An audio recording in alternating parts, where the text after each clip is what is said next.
I agree. I'll keep it brief. I know we have other speakers here. So I agree with Hanson. I don't think military. I don't think that's ever the purpose of military to enforce laws.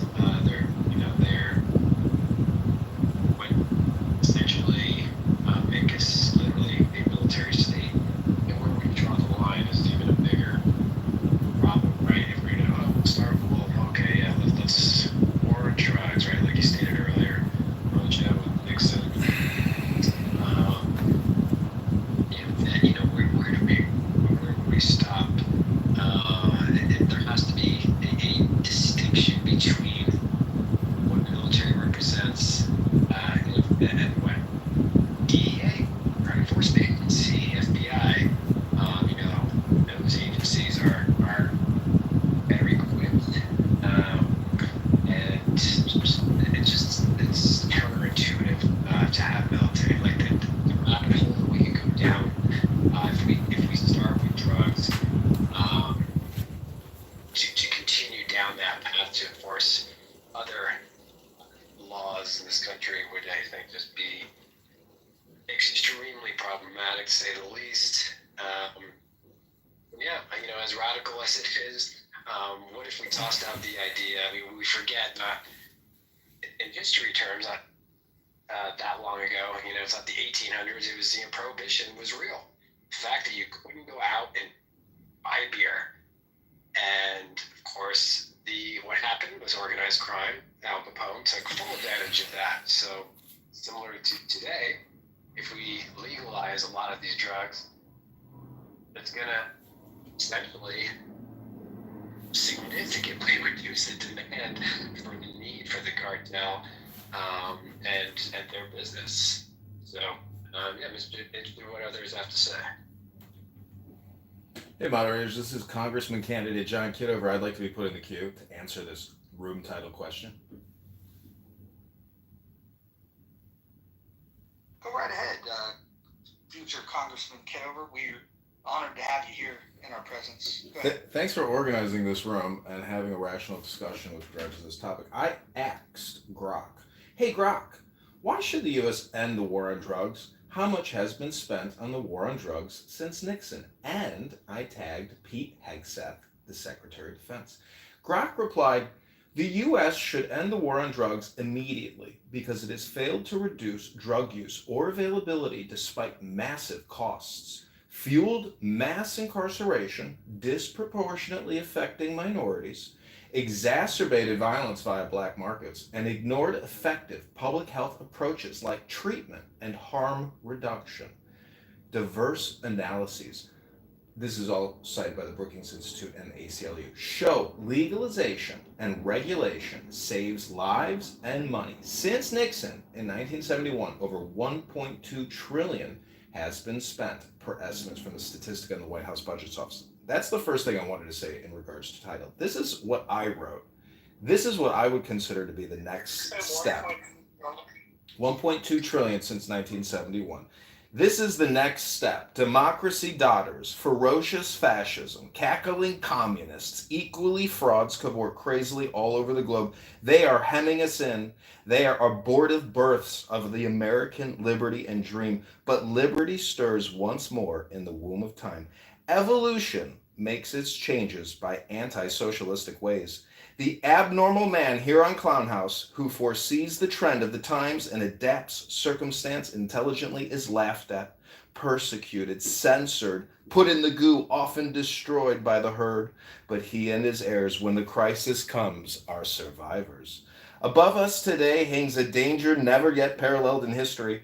We suppress the individual in more and more ways. We think in terms of the herd. War no longer kills soldiers, it kills all indiscriminately. Every new measure of the most democratic and autocratic governments is communistic in essence. It is always restriction. We are all treated as imbecile children. DORA, the Shops Acts, the motoring laws, Sunday suffocation, and clubhouse censorship. They won't trust us to cross the roads at will. John, you're getting off topic. Well, I'm just about finished. When I'm finished, I will say I am complete. Fascism is like communism. and dishonest into the bargain. The We're not dictate. discussing fascism and communism. We're discussing military troops to fight the drug cartels. Thank you very much. Well, the So, John, moderators did have you want to spoken. take 30 seconds to give us your opinion on whether U.S. troops should fight drug cartels? Sure, absolutely. The United States military should not use their most precious asset, our troops, to attack international narco terrorist organizations. Instead, we should no longer allow illegalization and incarceration of Americans who choose to use intoxicants. In fact, we should let out all prisoners in all U.S. prisons who are there for using drugs. And we should also stop all funding to the DEA as well as cut the NDAA by $400 billion per year and bring down our national defense budget to $600 billion a year. I am complete. Wow, wow, Mojo, this is pretty informed there. He's quick on the numbers. Yeah. Would anyone like to take the position that we should have U.S. troops fight drug cartels? It seems like that's a position that Donald Trump is leaning towards. I'm just curious if anybody supports that option. Anybody? I think that option's more effective than our overburdened law enforcement agencies because clearly they're not doing a good job. But I'll be honest with you, I feel like that. How long was that? Like 60 seconds? Band-aid on a bleeding artery. Can't even read a Because little while thing. it may Nobody disrupt has any things patience. temporarily, I mean, the illicit drug cartels, that's like $150 billion business every year for them. So that's not really going to do anything to fix the problem. And, I have some reservations about legalization simply because, I worry particularly about the youth in our country and normalizing the legalization of drug use. I don't think that's necessarily a great idea. Our health care system is already burdened by like $740 billion a year on treating things like overdoses and handling addiction issues. So I worry that that's just going to expound on that cost as well.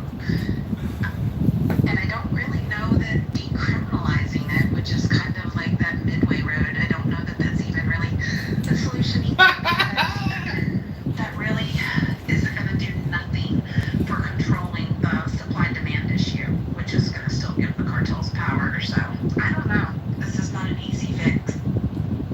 I would love to hear somebody that disagrees with serendipity there. She was the first one to really offer, support of the idea that, or at least consideration for U.S. troops fighting drug cartels as an option that might be more beneficial than what we're currently doing. Does anybody want to respond to that? Hands in or loose?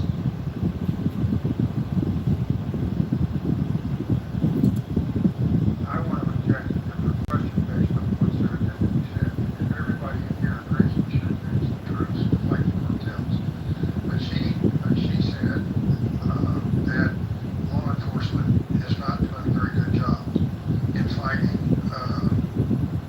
First of all, again, we got to be careful. Are we trying to stop the importation of drugs across our borders? Yes and no. Of course we are. Law enforcement is trying. But the other problem is once the drugs are here, how do we enforce the current laws? Is the inability of law enforcement to do either of those a result of inadequate law enforcement, or is it a result of the laws that we expect them to enforce?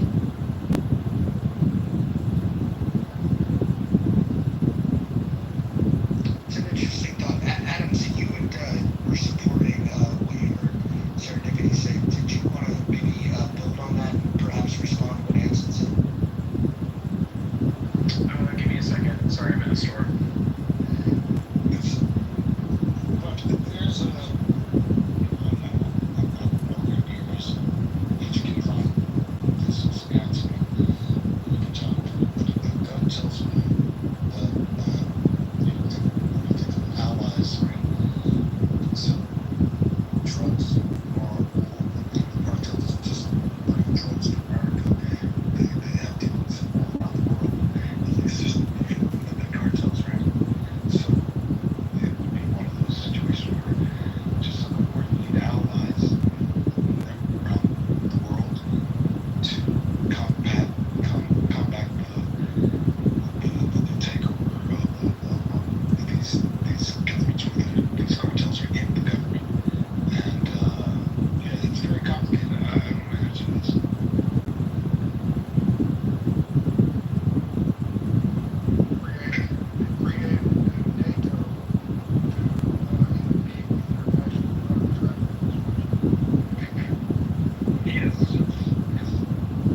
Well, when you see how people respond to the fentanyl, these zombie apocalypse in major U.S. cities where people are just lurched over, I smoke cannabis and I drink alcohol, beer and wine, and sometimes vodka. I don't think it's good for my health, but I still enjoy the way it makes me feel. But I'm not lurched over in a street. That drug is particularly destructive, and it does seem like that is an attack on our population. And if we have selfless kindness and love for our fellow citizens, we shouldn't allow them to even have access to it. Or we should. See, I think you can play both sides of the fence here and never really find a real good solution. And I apologize for doing that oratory of reading, from a script. But I think, I hate to go off topic, but if the room doesn't look at this as a philosophical topic as well, I think there's a big point to miss about freedom of choice. But I also believe that housing in a country $37 trillion in debt should have been a priority. There shouldn't be homelessness per se at scale. If you go to usdebt.org, they say we only have 700,000 homeless in this country. Bullshit. There are millions upon millions. I think it's probably like 10 million, maybe, Americans are technically homeless. There's just so many variables to deal with, I feel like, and this is always like an all or nothing question. Should we end the war on drugs, or should we use the military to deploy? And can you imagine if the U.S. Air Force starts doing strikes on the southern border against terrorist assets, their facilities, their growth fields, their distribution routes? When does the war end? We need peace, and that's why I say philosophy is important, because if you're not exhibiting a positive vibration like Mojo and maybe the mods, we'll never have peace in this country. We will have perpetual war and debt until the eventual eruption, destruction, implosion. We will eat our own substance out by being neurotic and engaging in nonstop warplay, gameplay of that nature. We need to focus on business, and a good business doesn't involve airstrikes all around the world 24/7. Obama's hope and change was a lie. He enhanced the number of strikes globally, deployed Predator drones to every major city that he was doing it and launched. What I'm saying is we need peace now. That's my opinion. I am complete. Yeah, all right. Roger, sorry. Go right ahead. Jump on it. Yeah, so I'm actually at the tail end of my lunch break right now. But here's what I will say. I do believe that the military should be fighting the war on drugs. I 100% agree with serendipity in that law enforcement, both on a local level and a federal level, have failed miserably. They've allowed themselves to become corrupted themselves as organizations.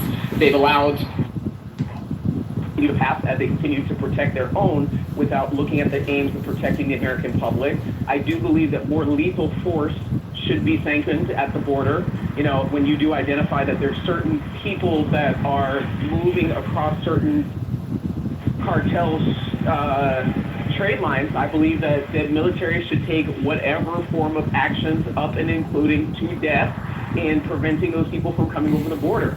And as far as the drug dealers are concerned, I'm tired of these shootouts, these standoffs. Send a grenade in there, blow the whole place up, send them back down to hell, and let it be done with. If you are accused and convicted of selling drugs to somebody's teenager that resulted in death, you should be given the death penalty. And I think that there should be given a certain fast track around our Constitution in putting you to death sooner. So until we actually adopt these type of attitudes of really taking this situation by control, of really holding people accountable in terms of what their contribution into this mess is and how it's affected society, and render the same level of consequences, I think that the people would take a second thought before setting up at your school's neighborhood bus stop and selling drugs to 13-year-olds. I don't know. What do you guys think about that? Should we fight the war on drugs by increased severity of legal penalties, and should we take it as far as the use of lethal force in our by the military or by law enforcement, lethal force, increase the authority for lethal force in order to better deal with the war on drugs. I can tell you, I adamantly oppose that, but I sure would like to hear somebody supportive of, and I respectfully do that, Doctor.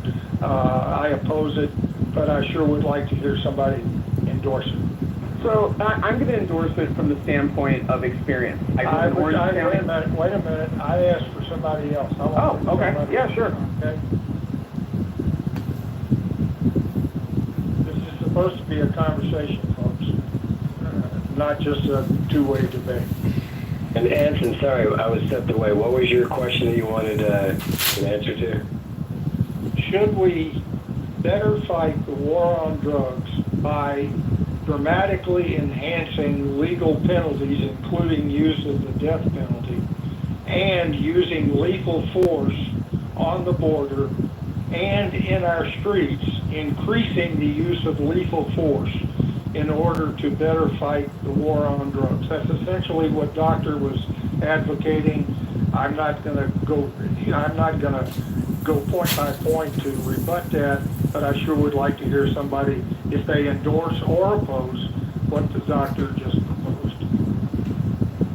Gotcha. Well, I'll say real quick before somebody else wants to go. Apparently, California, as of this year, Prop 36 addresses specifically that, where if they're able to, prosecutors are able to pinpoint an OD, mostly around fentanyl, but I'm guessing it's around other drugs as well, to the dealer, they potentially could be charged for homicide, or at least involuntary manslaughter.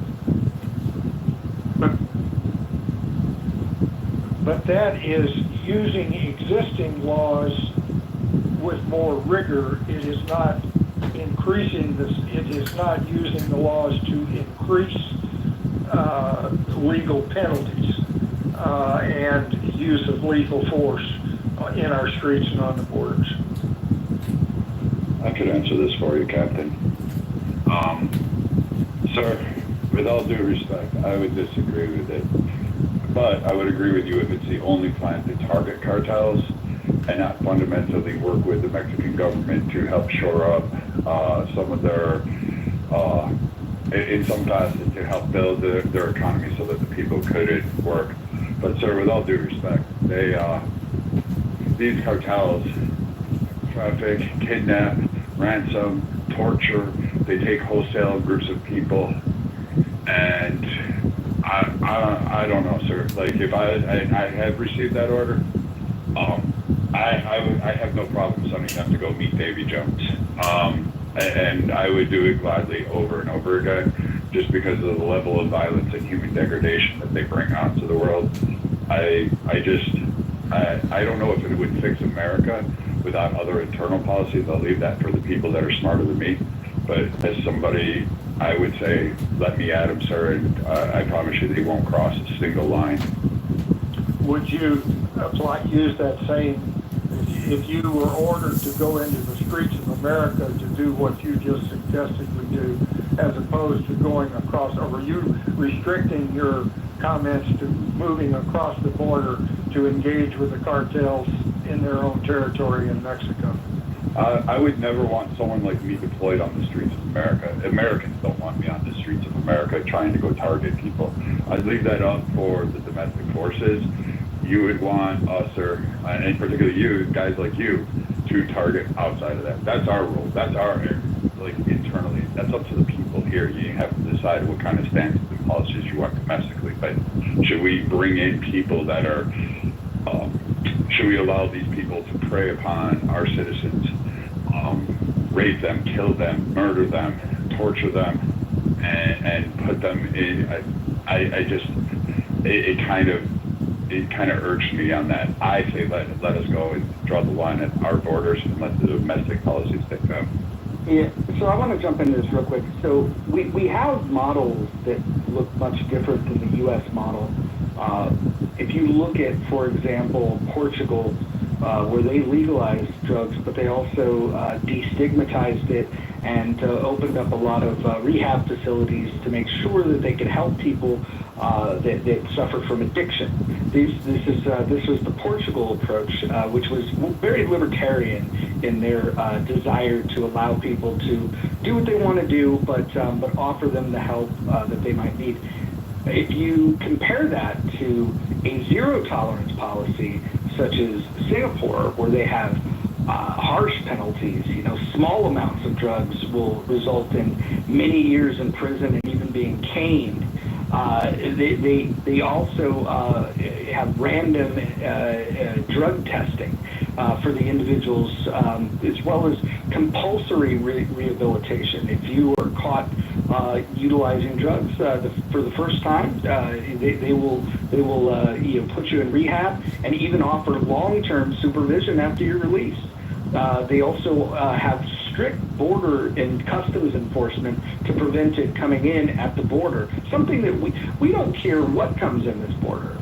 And I won't get too political, but it seems like we turn a blind eye to everything that is at our border, whether it's drugs, whether it's people, it doesn't seem to matter.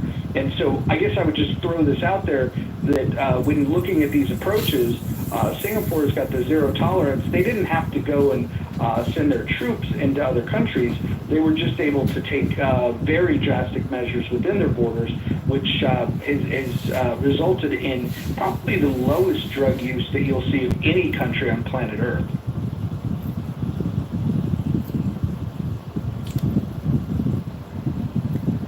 Feel free to respond anytime. I don't know if those models would actually work with the Mexican cartels or the Canadian cartels, for the few that are doing their stuff up north.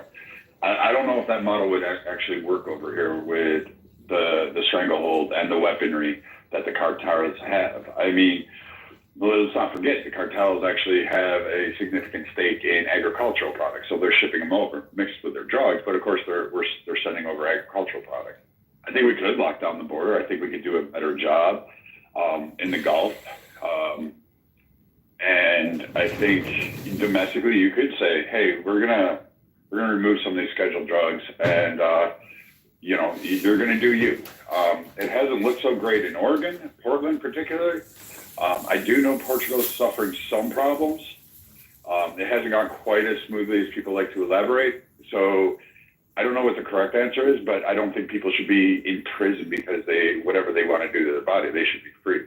But I also don't think we should have the Mexican cartels hooking people on and then killing them with fentanyl or other drugs, as well as trafficking kids and arms and weapons and money.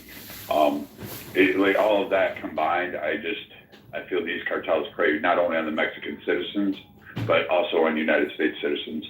And I think we can do a better cooperation with Mexico and even the Central American countries at large. I've got a quick question for you, Brad. If Mexico and Canada take strong exception to you and me as military members going across their borders to fight the cartels, how do you deal with that? And second, I would observe that this whole discussion has been centered about how we can reduce the supply side of the equation. I have yet to hear, other than legalization, even that doesn't do it. How do you address the demand side? So I'm not a psychologist or a doctor on this. Sir, you and I both know the sea lanes and the seas well enough to know that how they're getting them across. I mean, I literally am looking at a map on my wall that has my old routes on it, and from the interventions and the targets that we had. I mean, we know what they're doing. We know how they're doing it. We know what types of crafts they're using. It's not hard to just go ahead and do it. And if the countries don't want us there, we can do simply what we did to North Korea. We can just contain them and corral them into a port. We can lock down the land barrier that's ours, and they can just make all the cocaine they want to. It's just not going to be sold anymore. And we can definitely achieve that. I mean, some of it will get smuggled, but we could achieve it. As far as domestically getting people off drugs, I don't know. America's weird. It's not like other nations. We're never happy with just what we have. It has to be bigger, better, faster, stronger, or more potent. I mean, we went from peace, love, dope, and marijuana in the 60s to now, like, I mean, the 80s was like full-blown coke, and now we're talking about fentanyl. And it seems every 10 years, 20 years, it seems like something bigger, better has to come along for Americans. We're just never happy with just a simple joint. Even marijuana is not marijuana from the 60s. Today, that shit is, good luck with that. You're not going to find that. I've never heard people talk about THC levels and how excited they are to walk around like a zombie just from inhaling or taking in THC. So, I mean, I don't know.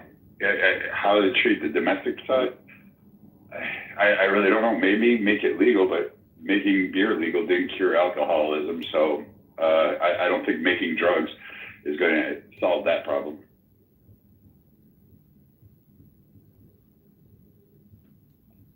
I wanted to come up and give the perspective of someone that is on the supply side, the traffic side, most of it, because we don't produce, but I am in Guatemala, so we don't produce the drug, but we are the number one gateway of it towards the United States. So I put in a picture on the chat that I uploaded to my iCloud, so that you can watch. It's a very old picture from, I believe it was Inside Crime that did it. A full report that since has been probably censored, but that was years ago. That was 2019, and it still is the situation. So most of the South America production of the drugs come through Guatemala, and yeah, that was one piece of data that you probably wanted to know. Show their true identity, especially women online, but it's the difference between Gary Scott and Allen and Dismal.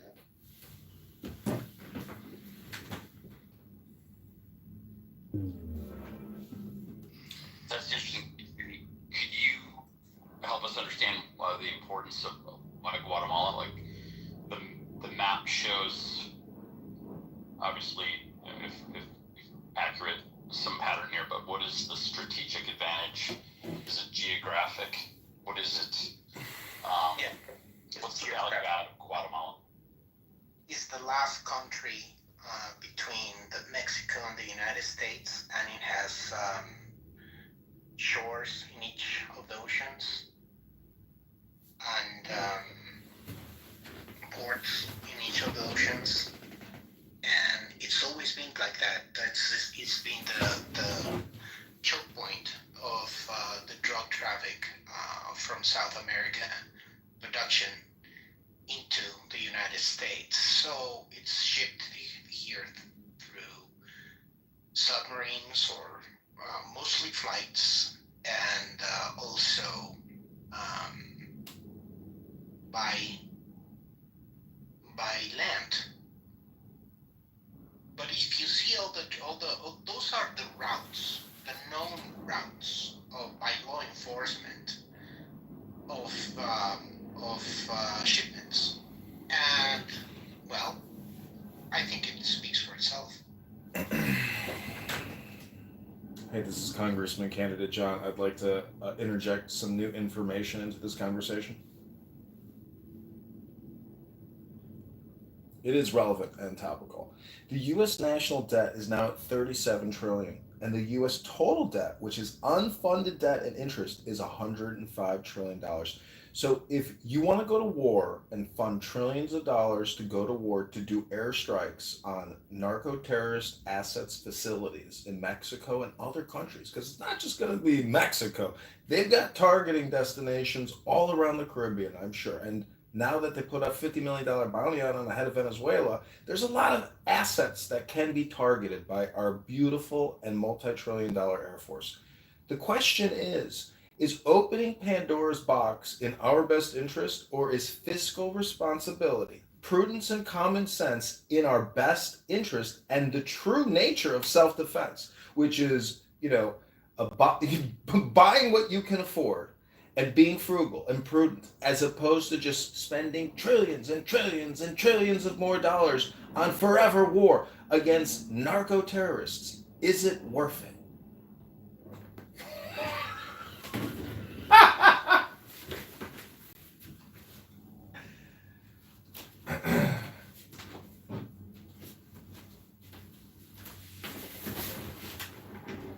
Oh, I forgot to say I am complete.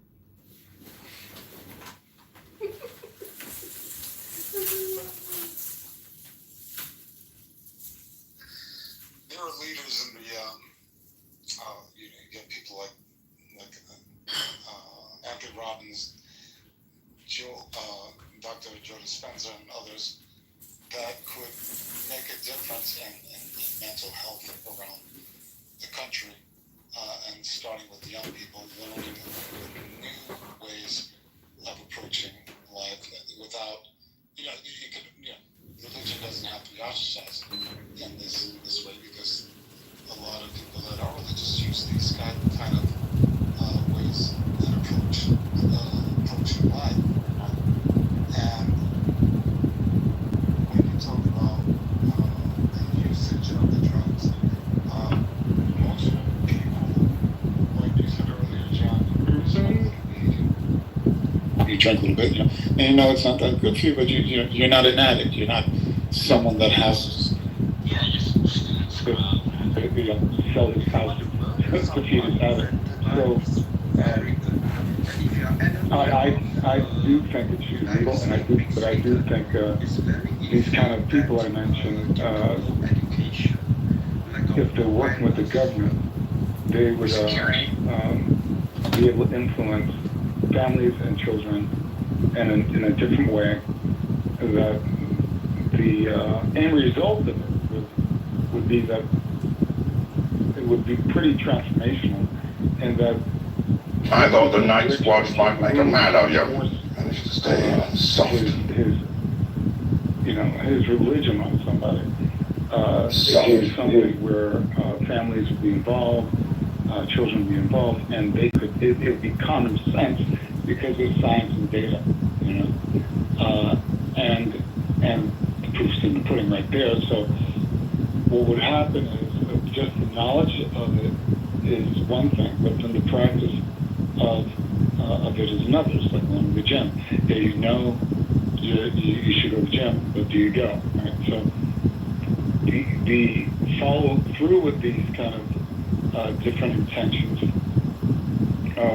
would take a while, but it would be such common sense that families would want their children to understand these kind of principles and these kind of exercises. I want to let all the racist white people in this room know that your next president is going to be a black woman, and I know that's triggering to you, but I come on my eyelashes, Kamala Harris. You didn't have black women. Wait, is he taken? Is it a white man?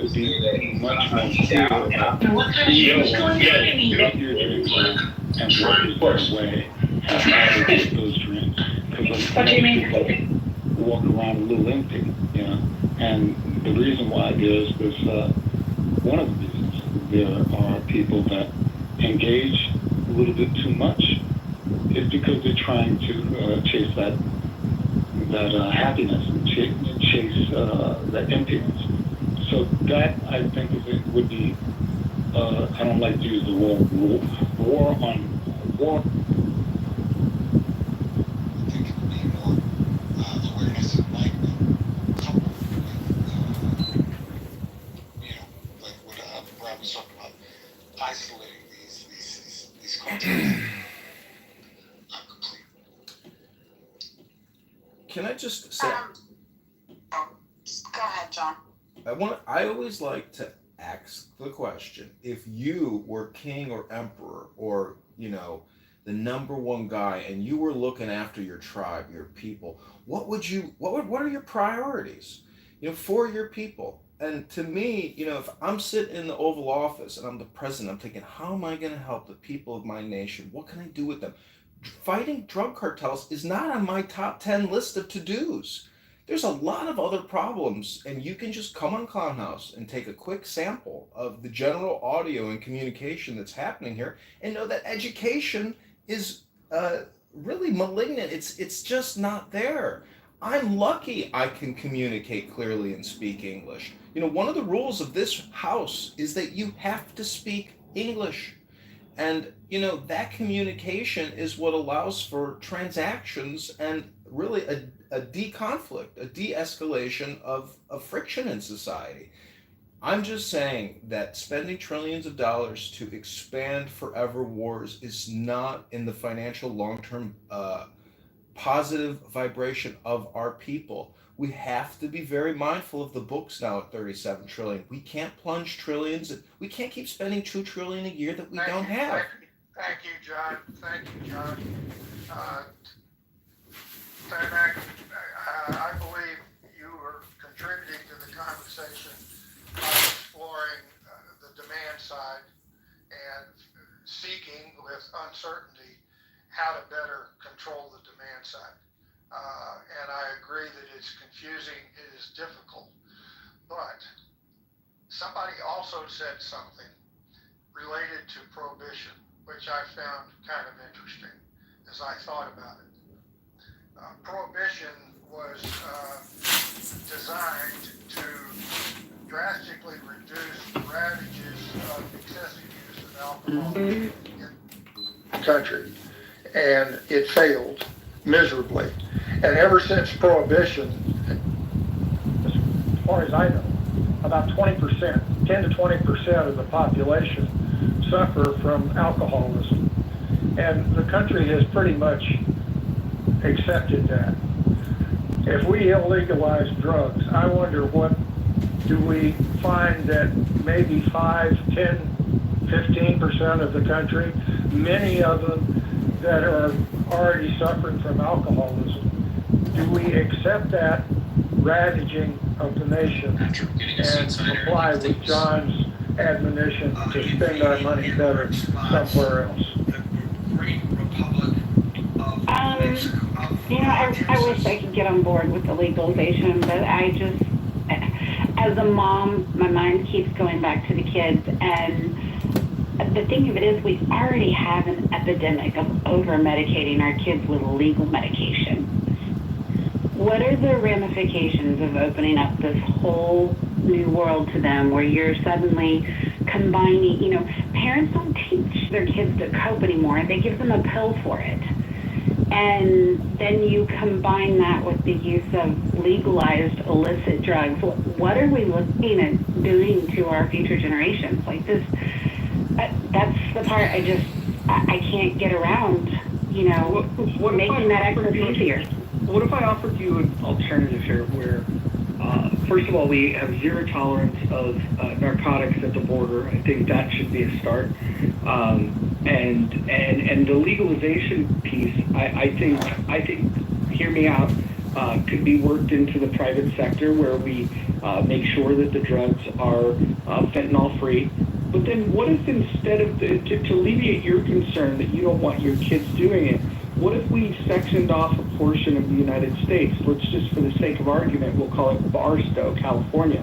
And if we were to just deem that a drug zone, and then say that it's basically Singapore-style drug regulations outside of that zone, and then Portugal-style, smoke them if you got them, if you're within the confines of Barstow. And we only allow adults into Barstow, and so kids would not have access to it. It's people that would opt, if you want to be a drug addict, if that's your choice, we will move you. You have two options. We can either get you rehab or we send you to Barstow. What do you think of that plan? How about an island out in the Pacific? I think that's pretty much the same thing, because Barstow's an island between LA and Los Angeles. The desert oasis. The Congress shall assemble at least once in every year. Adams, do you like that idea? That we legalize it in Barstow? Adams is busy. Okay, he does not like that idea. So Adams seems to be more in line with the policies of like Singapore, like the zero tolerance thing. I think it was good though, and Moose, I'd love to hear your thoughts on this. We have people that are across the political spectrum, maybe not equal representation, but it sounds like there's a couple of people that want to open up the possibility of using U.S. troops, but across the political spectrum, we're getting a larger agreement that using troops is the wrong thing. Do you think that's interesting that we're finding consensus across the political spectrum? Yeah, I guess I was surprised that there wouldn't be more folks that were pro-military, intervention in the Nixon's infamous, war on drugs. I also find it interesting though too. Actually, I'm glad that Serendipity brought up that point about legalized drugs and how schools and psychiatrists and parents are just quick to give the pill. Or really addressing the issue with the child or adults.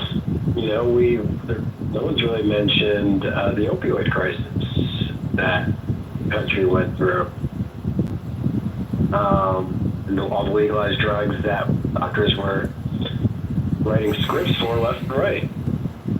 And where was the accountability? What was it? The Purdue farmer, the Sackler family.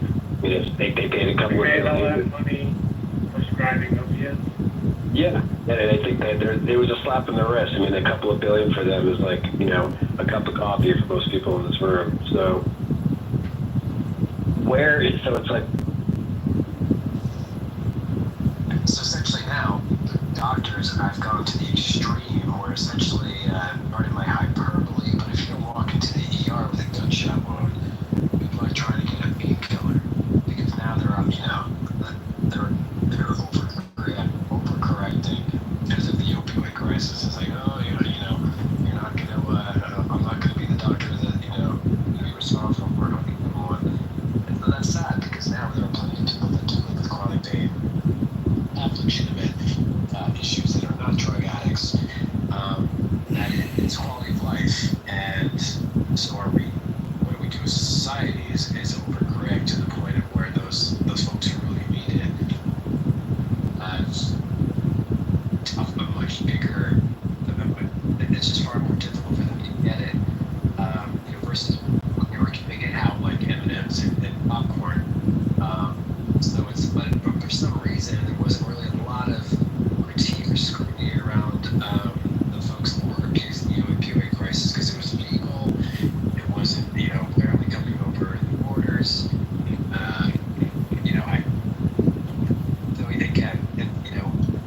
Hospitals use fentanyl on the regular. Obviously, they're not using it to the doses that the zombies use it in these cities that are using it, of course. You hear about fentanyl appearing in marijuana. So it's, what is, if you're going to address the war on drugs, where is there's been some talk about rehab. I think Mojo you were talking about, I think it was in Portugal, went with the libertarian approach of less, more mercy. The drugs are the problem, the addiction is the problem.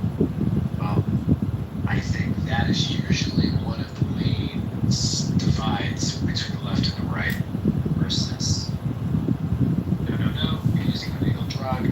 Typically the agenda put on the right and the left is like, no, they just need help.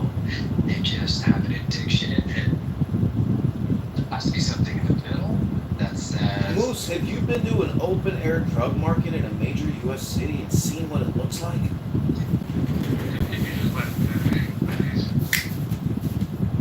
Anyway, that's really about it. But I just think that is hard to ignore that the opioid crisis was. We just sort of glazed over that.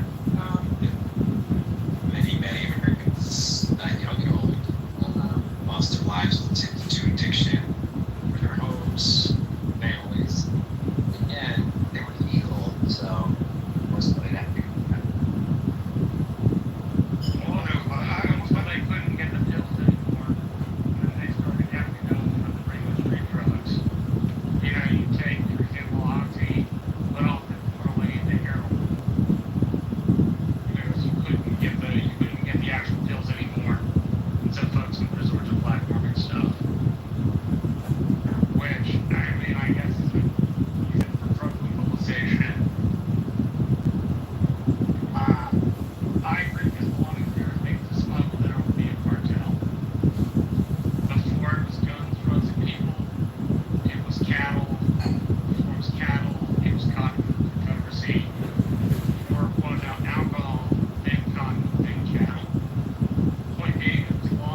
question is, how large is it? What effect does it have? They're all in some organization that does their work. I want to provide my Mojo just provided a brief summary. I want to provide my own, if I may. First, I want to really thank Mojo for starting this room. This is the first time, and I echo what Mo said in two areas. That we have reached a substantial agreement across political lines. 85% think we should carefully and prudently legalize drugs. And at least that percentage, though we didn't have a vote, suggests that the use are opposed to the use of military forces to fight specifically the cartels, but I don't think we need to, we didn't talk about it, but I think, generally speaking, the solution to the drug problem is not the use of military forces on the part of the United States. And there seems to be an emerging consensus in the room for that. And I hate the Great Divide. And when we can find a way to talk ourselves in an hour to consensus on some difficult subjects, I applaud the attempt to do that. And I certainly am going to do what I can to continue that effort. I had some other profound thought, but I'm so old it slips my mind unless I write it down. But I think, this discussion has added to other questions for another room. Specifically, if we want to talk about drugs again, which we may or may not do. But we can now break it down based upon what I've heard in this room and have a room to say, how can we better improve the supply side, i.e. the prevention of the introduction of drugs into American society? What are the solutions to doing whatever we have to do on the supply side? And then have another room on the same topic of how can we better address the demand side. And I'm just saying, I'm happy that this Mojo, Roger, that we've made at least an incremental step in the direction that I've been hoping for, specifically to find a way to moderate the Great Divide. And I appreciate your efforts in doing it, and I'll continue to support it. No, I appreciate it. Appreciate you, Anson. I think this has been a good room, and we'll keep it going for another 30 minutes, and then I've got to do some things. So I want to make sure that anyone that wants to contribute gets an opportunity to do that now. Anyone that hasn't had a chance to speak, or if you've spoken before and you want to add some thoughts, please jump in. I would like to add that I think you're at the brink of understanding the whole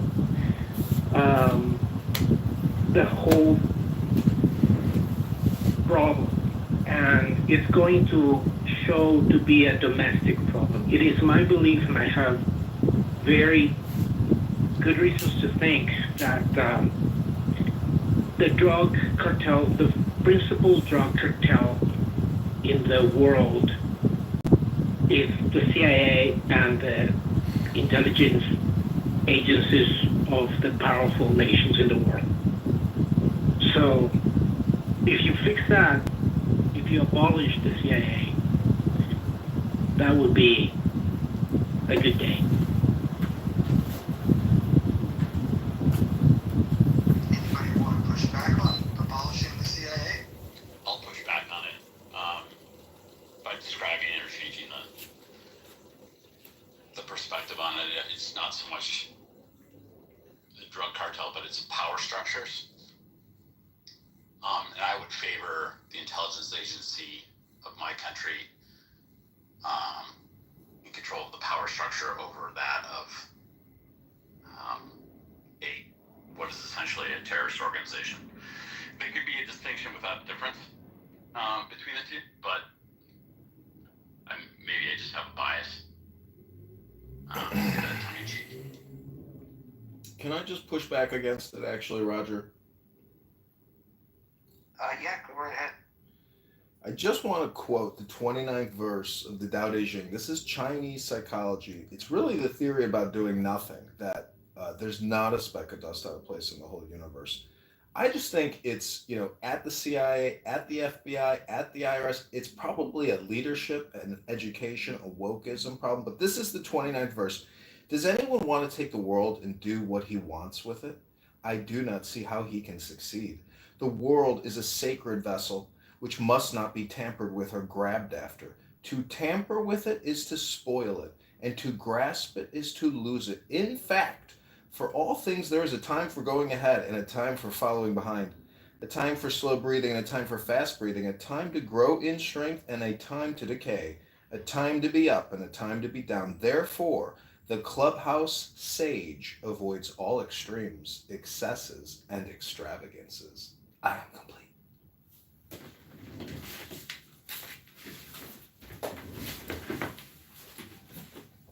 You know what I appreciated about this room most is in the beginning with Anson clarifying that we need to agree that there is a problem. If we agree there is a problem, then we can start to define better what the problem is specifically, and then we can get into solutions. I think people have done a good job of illustrating that not only is there a supply side problem, there's a demand side problem, and I appreciate that nuance. There's also other approaches, alternatives to sending U.S. troops to fight drug cartels. I would just like to submit, though, that when I talk about favoring legalization of drugs, it's not because I think people ought to use them. It's that when I look at the results of what happened in Portugal, the long-term use actually decreased. And I don't think that's something we should ignore. I think we should actually try to better understand how is it that you made it legal, more easily accessible, and yet long-term use was reduced. I think we should better try to understand that. The other thing that I want to be careful of is I don't believe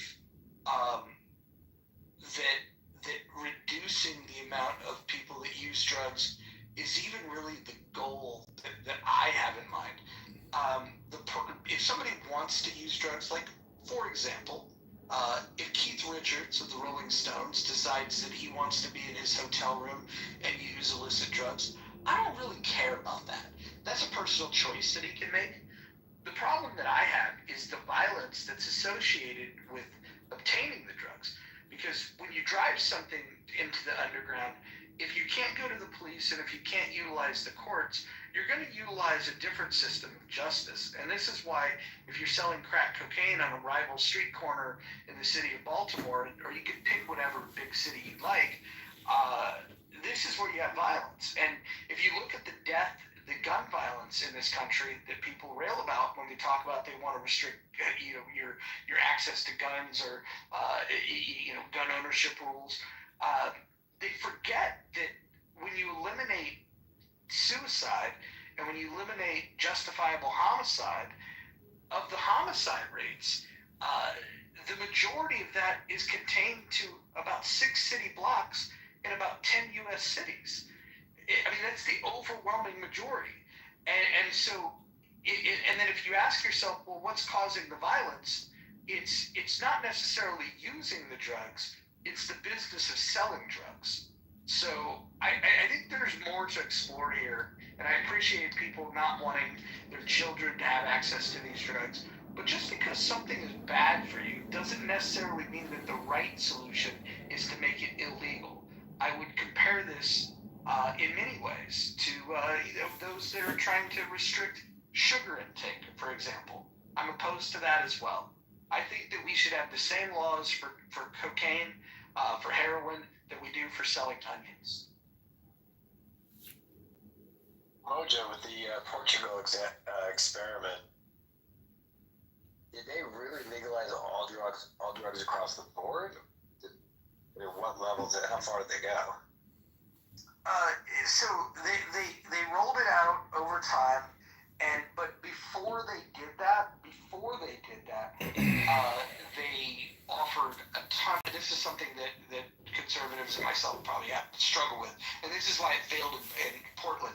Is before they legalized it, they made sure that they had all of the courts aligned to be able to, instead of punish somebody and sentence them to a jail, to be able to give them the alternative to go rehab themselves. So if somebody found themselves in a courtroom over, or maybe they were in jail previously on drug charges, they got resentenced to go to rehab. And then what they did when they legalized it is they made these centers optional for you to check into. And what they found was there was a lot of people that wanted off, and by decriminalizing it, what they did was they destigmatized it. And so there's a problem that people have when they're an addict. It's not only that they're addicted to the substance and what they'll do to get the substance, which violates other laws, but the other thing is, they don't like to raise their hand because of the stigma that's attached to it, because then people say, oh, they're a drug addict. And I think when you approach it with love and with empathy, and you say, okay, we're going to suggest that, and give you all of the tools necessary, that if you don't want to use drugs, we're going to offer this to you. So I don't think we'd be able to successfully pull off the Portugal model unless we modeled everything that they did. And that started with making sure that they had adequate rehab and all of the other tools to handhold people, to make sure that if their choice was to avoid drugs, that they had those tools at their disposal. I would comment on one part of that, Mojo. Given the choice of incarceration or rehab. Rehab, in my view, is a joke in this nation. And we have made very little progress in figuring out how to rehab addiction. The best rehab that I think we found is, quite frankly, AA, and that percentage rate is pretty damn low.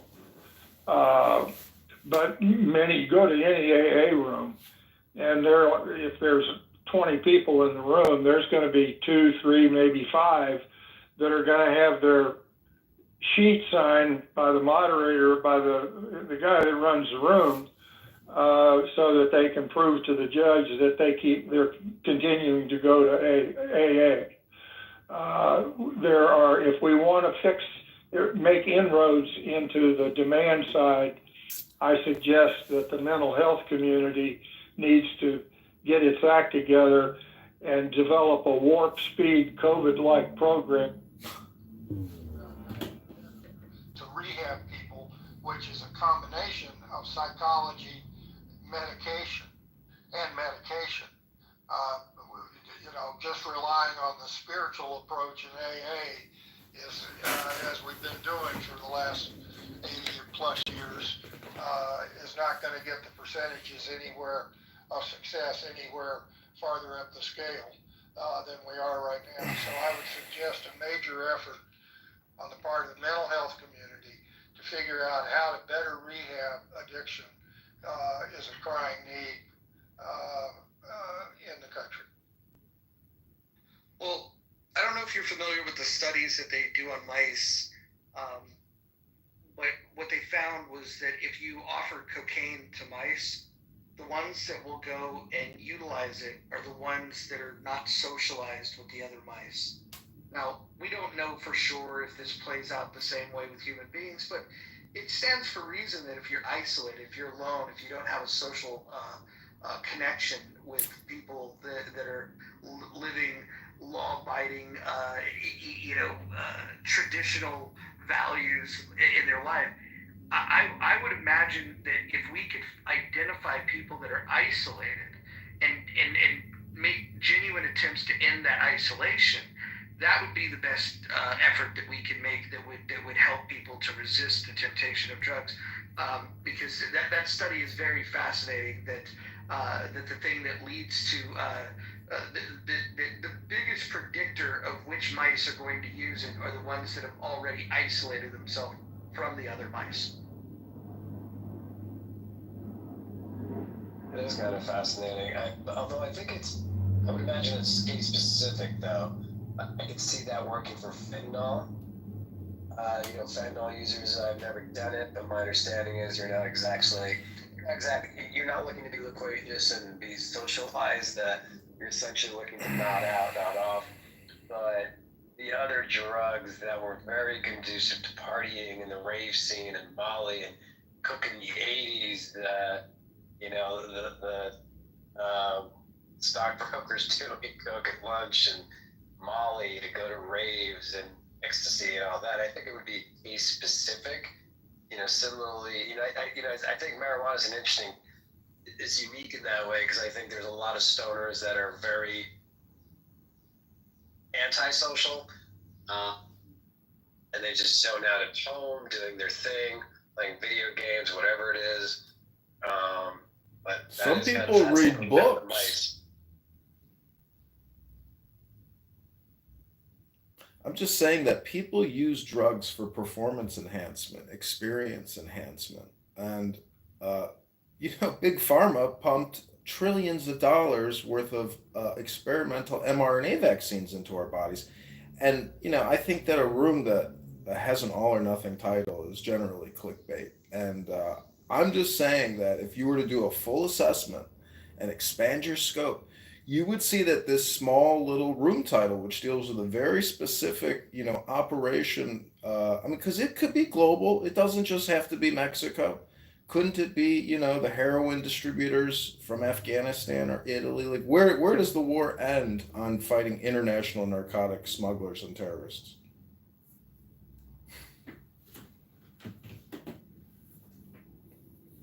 Where it ends, we don't know. Where it starts with identifying that it's a problem. Well, the thing is, people use the drugs in an application, like Moose just said, in the rave. In the 80s, it was the blow, it was the discotheque. I mean, if anybody here doesn't understand the moral dilemma with vice and police activities or monopolies of drug distribution, you have to think about human behavior, human science. People want that dopamine. Clown House is a safe, medical device technology app to get your speakers dopamine. But people that go out on a Friday and Saturday night, a lot of those people use even more chemicals to enhance their experience. I think it's a waste of the chemical. I'm just saying I like the book club. But you're also not considering, and maybe you have, it's not just, as you know, John, the ravers and the partiers. We have a number of drug users who turn to drugs to cope due to trauma, depression, insecurities, but primarily due to trauma. So as long as you have people who need drugs to cope, to mask their pain from trauma, childhood abuse, et cetera, it's going to be very hard to crack down on this war of drugs. It's, part of the war. People who need the drug, people who don't want mental health help, who don't want rehab, who go through rehab and fail because they're in a lot of pain. And no, I get it. Drugs is their only recourse. It's a short-term solution to a long-term problem. What I'm saying is, if you're going to use a drug, you might as well enhance your long-term outcome by using the drug responsibly. And in my opinion, a lot of people who use Adderall, many people use it, in college to study. That may not be that bad of an application of that drug to actually increase your intelligence. However, there's downsides to using Adderall. So it eats you away. It's methamphetamine. So there's an upside and a downside. It's a question is, what's your ROI on using that chemical in your body? Are you wasting it picking your toes in Poughkeepsie and playing, Clown House or PlayStation or reading comic books? I don't know. That's a personal liberty question. You have to ask yourself, what am I doing right now? You just said something that is brilliant. And I want to encompass it, and that is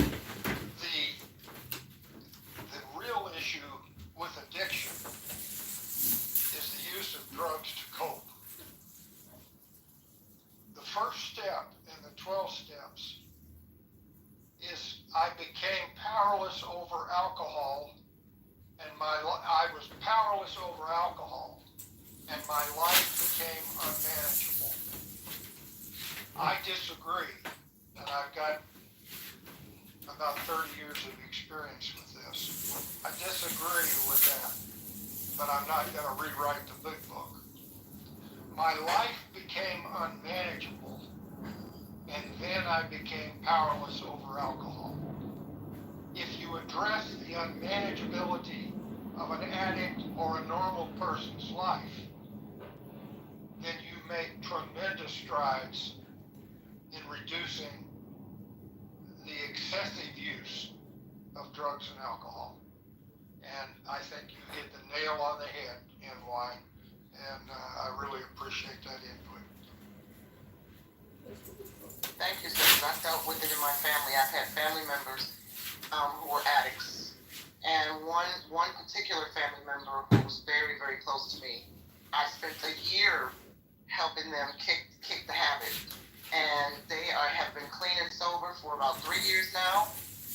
I dare say it's one of my greatest accomplishments in life because I didn't think it was possible. And so I get it. And I know this person turned to drugs and alcohol to cope with a lot of grief, and trauma. And sometimes the mental health is not enough. The threat of death is not enough, to get them to get clean and sober. Incarceration is not enough. Sometimes tough love and patience win. So I just wanted to add that because John was mentioning the party element, and I didn't know if the mental health element had been discussed yet. Yeah, as someone that had a drinking problem, I realized that undergirding that was a thinking problem. There were choices that I was making that led to me not being where I wanted to be at that time in my life. And by turning to alcohol, I didn't need to think about those things. I didn't need to think about, maybe, not achieving the level of income or success at that point in time in my life. That all came later.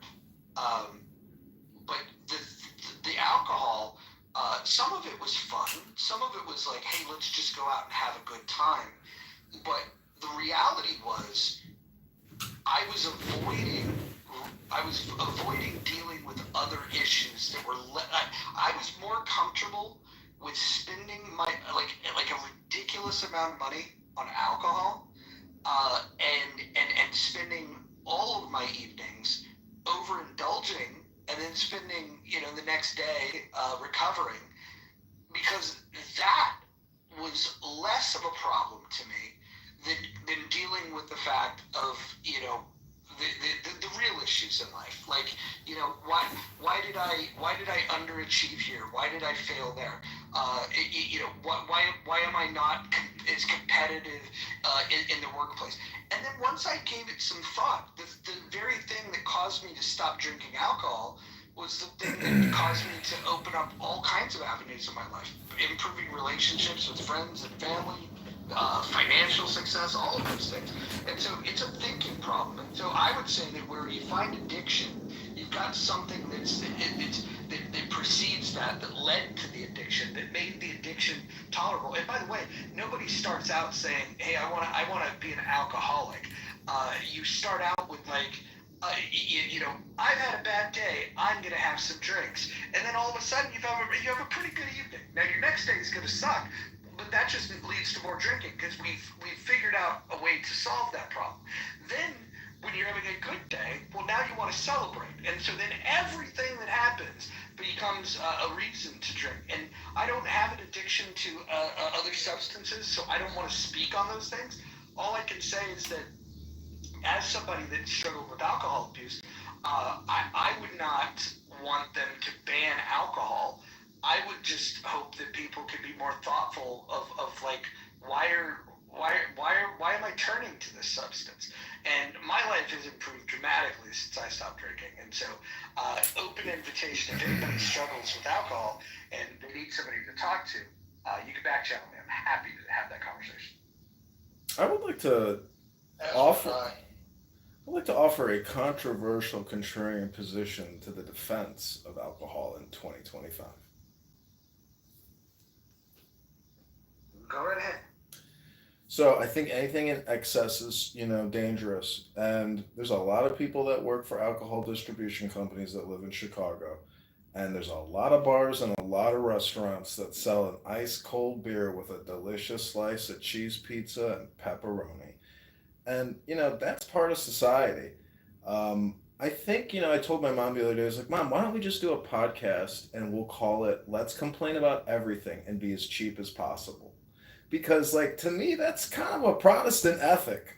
But the fact is that you can go to Walgreens right now and choose from 50 different cigarettes and buy any type of alcohol, liquor, wine, beer, and that shit is just as dangerous or as damaging as all the other drugs, really. I mean, some completely destroy your brain, but, in terms of enforcement, there is this double jeopardy with vice and police criminal activity and, gangs.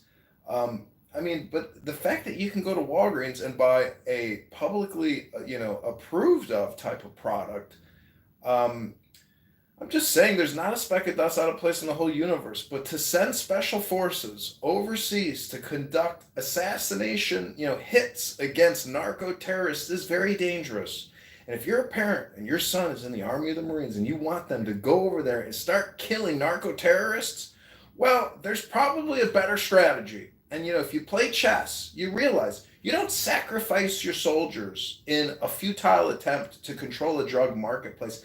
Work within your perimeter, secure a 360-degree perimeter, and work your way in. You don't work your way out of this solution. You work your way into this solution. You got to go within yourselves and in the country. I mean, I walk around Chicago. I don't even hear English. And if I was a bounty hunter and given a license to round up illegal aliens, well, you know what? I might start that business opportunity, but we don't have a free and open marketplace.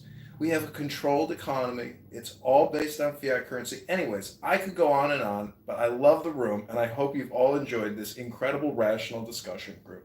I am complete. Hey, Mojo and Anson, sounds like you both have had your journey with alcohol. I give you both kudos. And Jennifer, I think Bill's doing the chat. It's funny.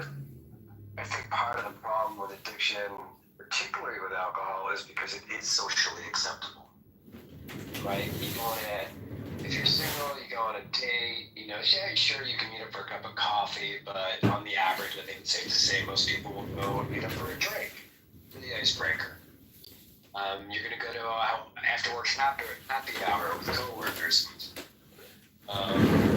So it's easy, it's easy to not recognize that maybe you're doing too many happy hours. Maybe those happy hours have gone from coworkers to happy hour by yourself at home.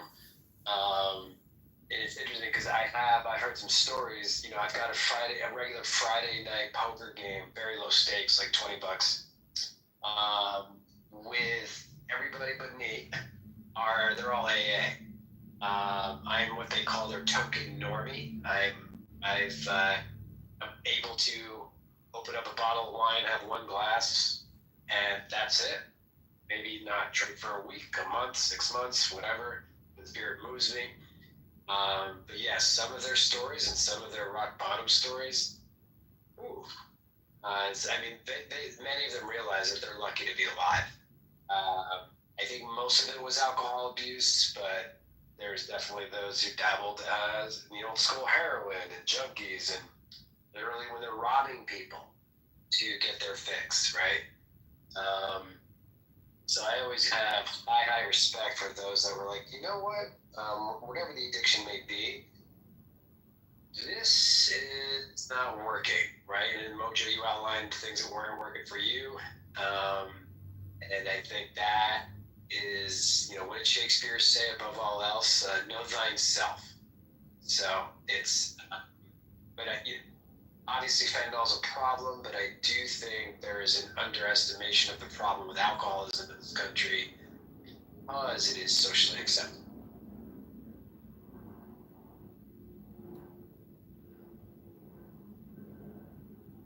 Yeah, the socially acceptable part is interesting because what I would do is go to these places that would be socially acceptable, and that would be my most moderate time of drinking because I knew that the people that are there, even now I wouldn't preach temperance to anyone. You know, if you like to drink, go ahead and drink. My issue wasn't with the alcohol; it was the inability to stop drinking, and that was because I had other things going on, and so it wasn't about having a drink socially. It was about it was about escaping, and so when I would go to happy hours, it had to be professional. I would have a different type of drink. I would drink something that I don't fully enjoy, so I know I could sip on it, so I could be socially acceptable. And then as soon as the people that might frown upon more heavy drinking are gone, that's when you would dial it up. So the happy hour was just kind of a pre-fade for me typically.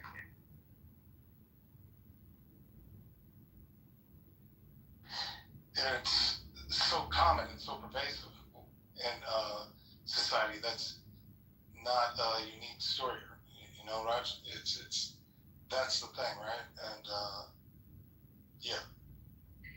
So, in response to the whole legalizing drugs versus what we went through with prohibition and alcohol now being legal, out of curiosity, I looked up the stats on alcohol addiction versus drug addiction, whereas alcohol being socially acceptable impacts, according to the WHO globally, 400 million adults, whereas drug addiction impacts between 60 and 70 million. So do you think that legalizing drugs would increase that stat?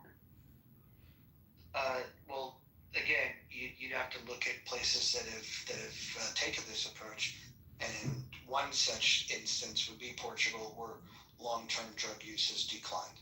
Would that happen here? Probably not. I think that we would fuck it up. We'd find a way. I think a more applicable study would be what happened in Portland, and we would probably screw it up because you can't just change the law, making it legal without doing the other things that Portugal did that allowed sobriety to be a choice that people opted for. I think, in fact, what happened is when Portland legalized it, you just saw people from different parts of the country, and specifically different parts of the Pacific Northwest, move to Portland so they could feed their addiction. So I do think that you'd have to be careful in this approach, and I would love to see solutions that would lead to a decrease in use. Singapore's figured that out, but I don't think any of us would be too comfortable with the types of laws that Singapore has put in place. I don't think anybody here would want to subject themselves to random drug testing the way that Singapore does. And so we talk about how we want to solve this issue, but we'd be comfortable doing the things that other places have done that have led to a dramatic reduction, almost completely eradicating these types of issues. Can I ask a question? I said it before, but logically here, who thinks that a two-pronged approach attack to go exterior or interior? I think just going interior, to me, is the smarter, logical approach to the war on drugs. Who here thinks a multi-pronged attack, going internationally, engage in military and violent confrontations, possibly killing thousands of civilians in the process? Who here thinks that a multi-pronged approach is a better solution? Thank you. I'm complete. I don't prefer a multi-pronged approach, but I'll go the other side and say external. So I think if you're in Washington and you're looking down the barrel and you're sticking your tax dollars in a cartridge and you're looking at targets, can I kill maybe 500 people who are involved in a terrorist, the terrorist industry, just drugs being one of the products? Or can I get between the civilians within my country and the 6 feet around them and change their lives with the tax dollars? Which one can I provide more influence to? Can I get between my neighbor and their coping mechanism? Or can I interrupt temporarily, fully understand that, temporarily some of the trafficking operations, whether they be drugs or people or other things that are harmful and are a threat to our democracy?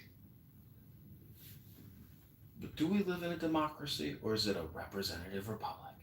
And is it a Republican form of government? The latter. Doesn't the Constitution say we should have a Republican form of government? What does that mean in the Constitution? Here's the thing, though. I don't think that America will ever win this war on drugs, this so-called war on drugs, because there's always going to be a demand supply. Even if you killed every cartel leader known currently, I believe there are new cartel leaders being, shape-shifted and molded and ready for tomorrow, right? I think drugs is profitable. Our government, for certain politicians, I think there's a lot of money to be made. There's a lot of corruption, a lot of drug money fuels corruption, and I'm not sure that our government is ready to kind of in that money flow, right? I think as long as we have people who want to engage in drugs, whether it be for medicinal reasons or to party, there's always going to be a demand for the supply, and I don't see how we can effectively cut these multiple chains of supply, unless, of course, we enforce very strict drug laws here and start executing people for minor offenses, like snorting a lie, rolling a joint. Maybe then we might curb it, but outside of that, I'm not sure how effectively we could win the war on drugs. Luckily in the United States, you can't do that. It's a violation. Well, Singapore did just that, they are winning. And I think that maybe what we should look at is the fact that after 50 years of declaring a war on drugs, maybe we should look at the battlefield, recognize and wave the white flag and say we've lost the war on drugs. I would argue that the drugs win. I agree. I don't think we're done with the war. And I've been listening for a lot. There's, even taking Portugal now, what highlights is Portugal targets traffickers to a very strong extent. They limit the amount of supply. They went from 5 to 10 day supply. They remove synthetic drugs off of the list. You still can be prosecuted. They still have, very strict drug laws on their country. But bringing it in as a drug trafficker, that's a very serious thing that we can impose things that we should be wanting to elevate, our human trafficking into the country. I hope everybody is against that. We don't want, illegal substances of any kind. We don't want people smuggling in illegal firearms into our country. That's a huge issue. We don't want that to go on. We don't want, people smuggling in foods that may kill us, may damage us, may give us diseases, may destroy crops. We've already had a problem with that in several areas. We have invasive species because of our lax regulations in some of these areas. I like the multi-pronged approach. I don't think we've lost the war on drugs because I don't know how bad it would have gotten. If somebody who grew up around the 80s and 90s, I don't know how bad that would have actually turned out. I don't know if not having some kind of constraint on that, if that would have elevated and spread across the country in more ways than one, or if everybody would have this utopian view of everybody's getting along, it would be fantastic. I really don't know. I don't have the answer to that. But I would say going after a lot of the producers in Colombia. Maybe they could turn it into a legal business. Maybe they could have a joint venture to ensure that their product is safe, and they could build an economy out of that. And if you want to make it legal for cocaine, it's just cocaine, and it's been through the maker, and it's got checks and balances on it, and we can ensure that there's no fentanyl and not killing them.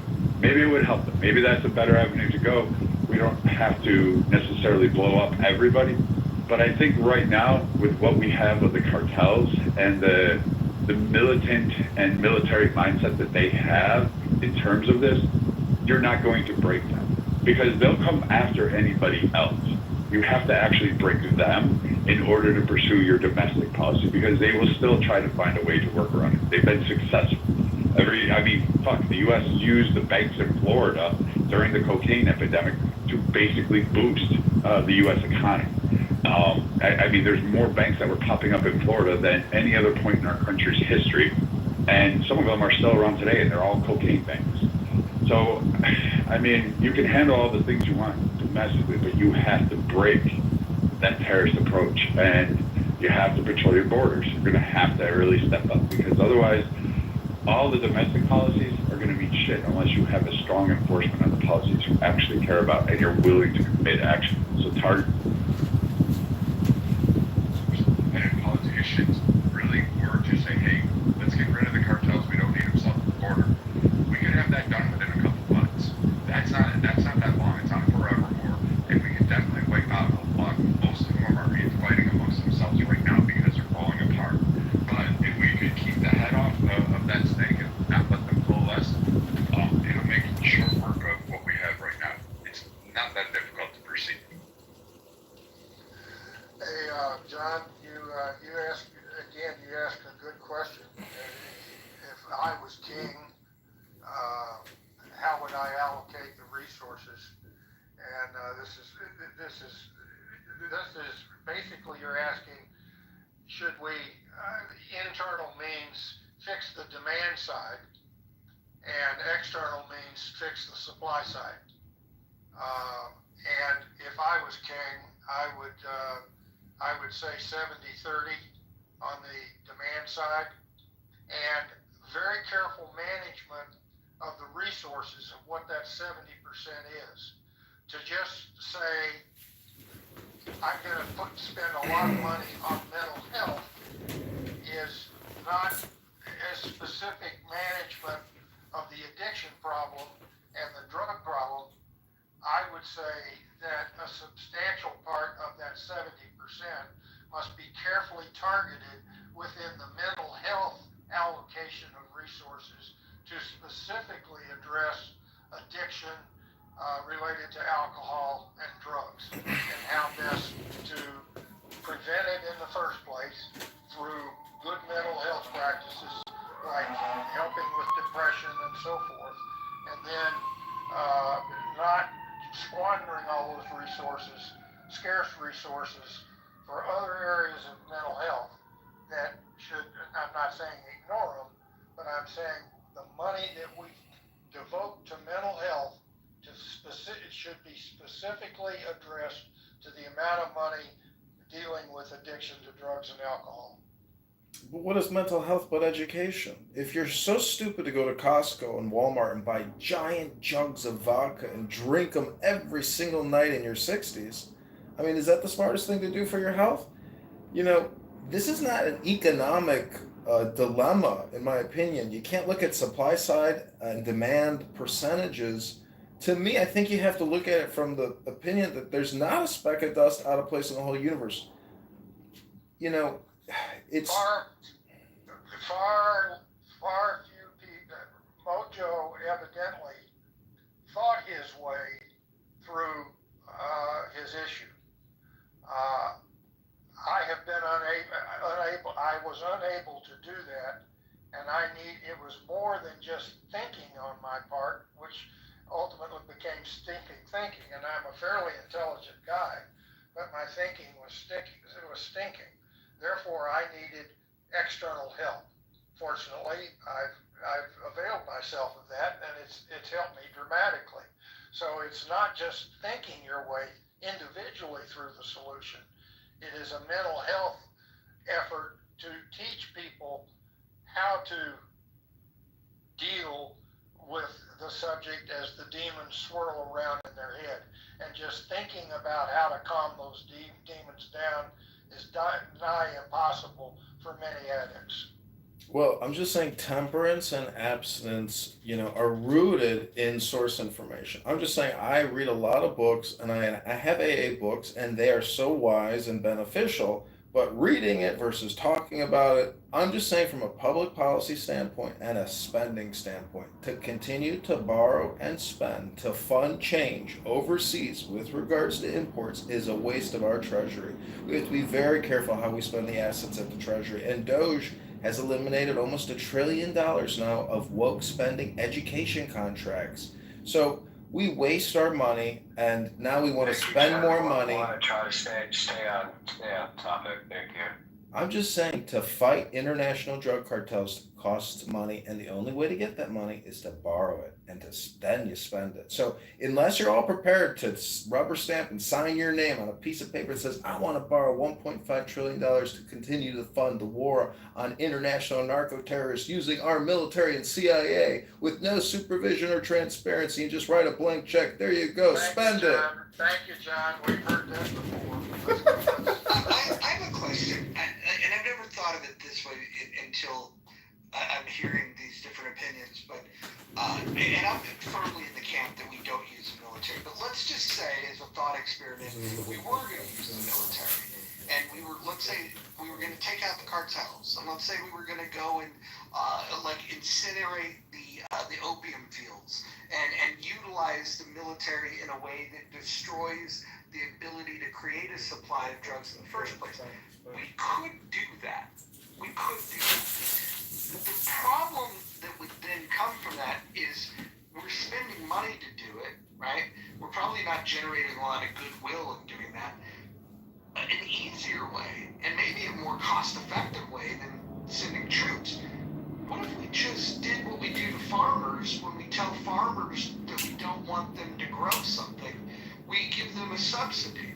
And again, I'm not saying that this is an idea, but as a thought experiment, as an alternative to the federal government using troops to go kill these people, what if we just told the cartels, hey, how much money are you making off this stuff?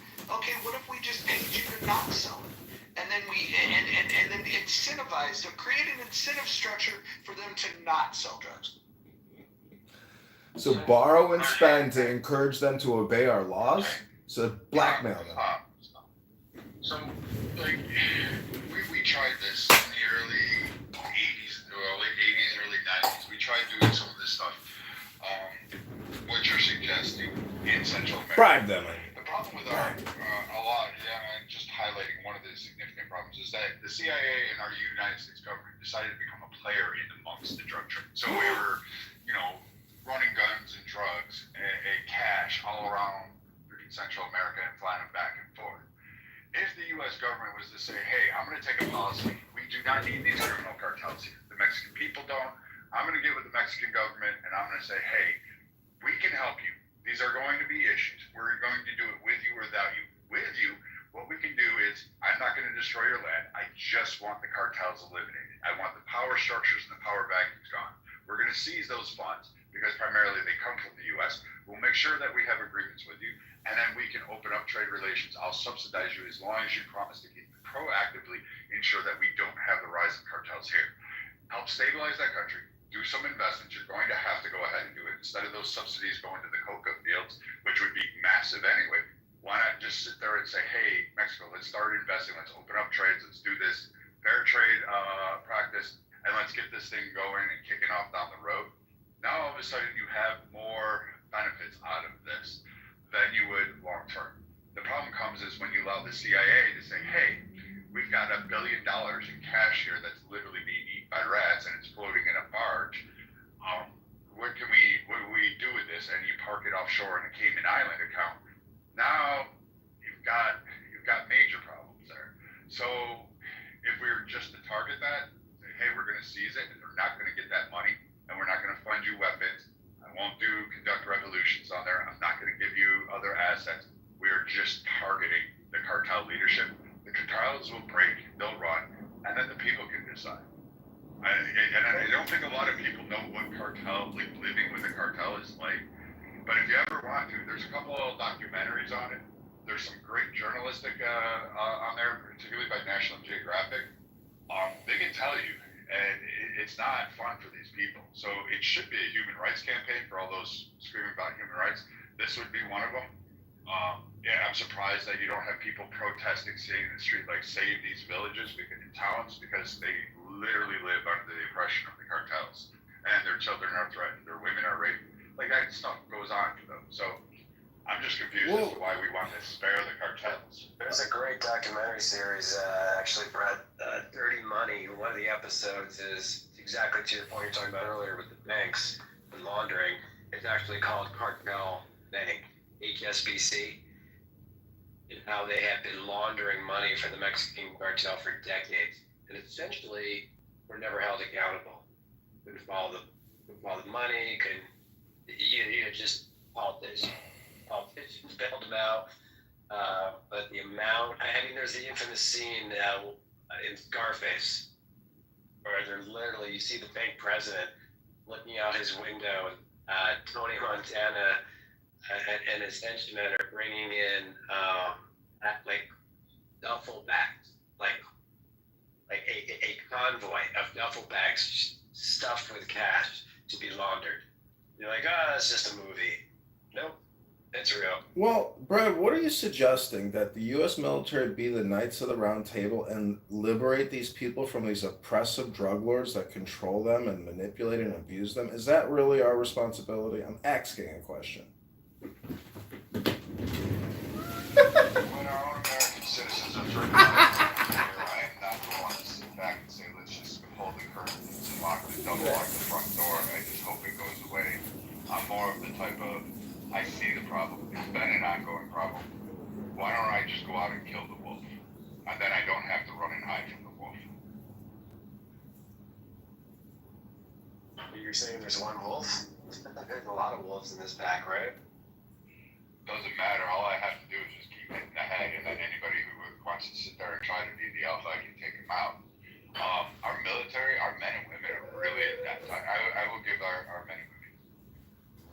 If you gave us no holds barred, and you said, hey, I need you to take out like the Sinaloa cartel, I need you to target them. I'm giving it to you. I swear to you, before the end of the week, you will see a massive pile of everybody associated with that cartel stacked high, and that'll break it. And we can do that very easily. We could drop 3 Rangers in a country and destabilize an entire nation, and don't think we haven't done that. I mean, you have to actually think about this. We could, without the political involvement, without the tit for tat, without the corruption, really truly being that virtue of saying, hey, this is a threat on our border. This is a threat to another nation. This is under attack. Their government is... Okay, the show's over. The mojo vibration has left the building. They can't fight for themselves. And it's on our southern border. I say go out and let's kill the wolves. Like, it's not that hard. Let's sign up. I mean... Right, so let's say, you take care of the Mexican problem, the Mexican cartel, but I believe behind Mexico it's China and it's India are the second and third largest importers of illegal drugs into this country. That's a little trickier logistics to handle. But Moose, if I cut off the Mexican connection, we're just trying to have it. They're not going to do Canada. They're not going to send it to Mexico. And with Mexico jumping on board saying, hey, we've got an economy here, we're going to lock down our southern border. We're going to work with Guatemala. And I mean, we can actually start a reaction where we could actually do something good for a country. Maybe, who knows, until we fuck it all up. But right now, what the drug war was supposed to be was not a drugs for guns scheme, not Fast and Furious, not, Iran-Contra deals. It was supposed to be none of that. It was supposed to actually just say, hey, let's work at home. Let's figure out how our domestic problem is. And let's get these cartels to actually stop producing it. This is what a lot of us thought we were fighting. I'm just saying, let's actually do that job. Don't have me funnel cash into Caymans. Don't let me see ships and so you can have your private yacht, Congressman. Let me sink it down to the bottom of the ocean, and we'll move on from there. And you may not like it. It may sound cruel. It may sound mean. You don't have to worry about it. There are plenty of men like me who will go do this and be able to sleep like a baby at night. Let me inject some an administrative.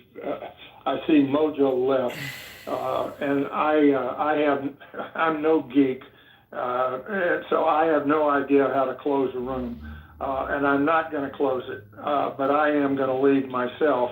There are other mods here, and I really want to thank all of you for participating in this thing, and it was a great conversation, and as I said earlier, we made a couple of mini steps to reach some fundamental agreement across political lines that is almost amazing in today's clubhouse. So thanks a lot. I'm going to bow out and keep on. Likewise, Anthony. All right, take care. Take care, Anthony.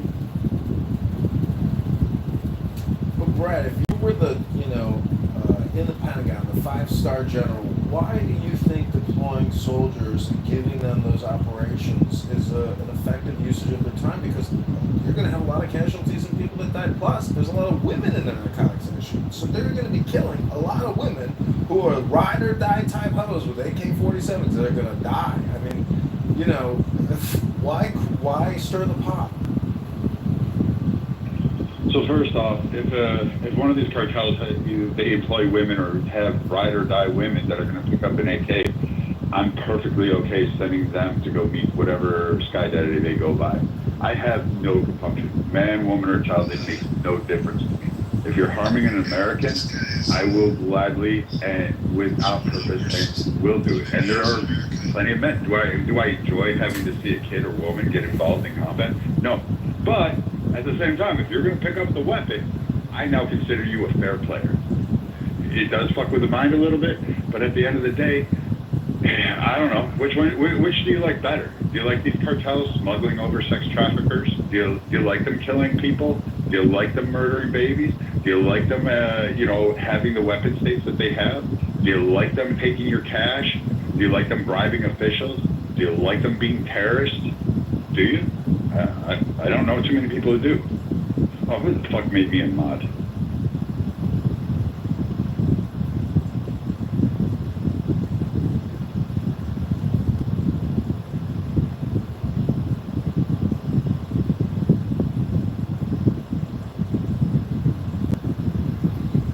Anybody else can come up and talk, and I don't know the domestic answers to the drugs. That's I don't do them. I don't like them. But I don't think you should be locked up for using them. At the same time, I think if you're a dealer and you're targeting a playground or young kids, I'd have an issue with you there. I'd beat you in the head with a baseball bat, not have problems with that. But I don't really particularly enjoy. I don't think we need to lock up all of these people. I agree with the Portugal system on that, with the decriminalization of the users. If we just took care of that problem domestically and kind of understood that, hey, you're going to do you, I'm okay with that.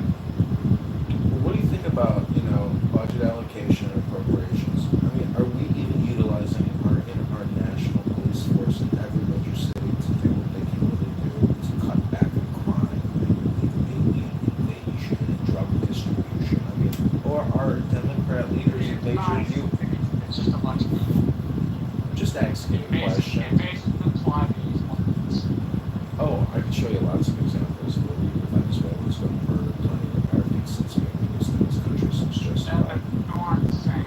Invasion implies a standing army with weapons invading the country. That's different than what you're talking about. Oh, okay. Thanks for clarifying the word invasion. I'm just asking you, Brad. Do you think that the U.S. police force is really doing all they can do?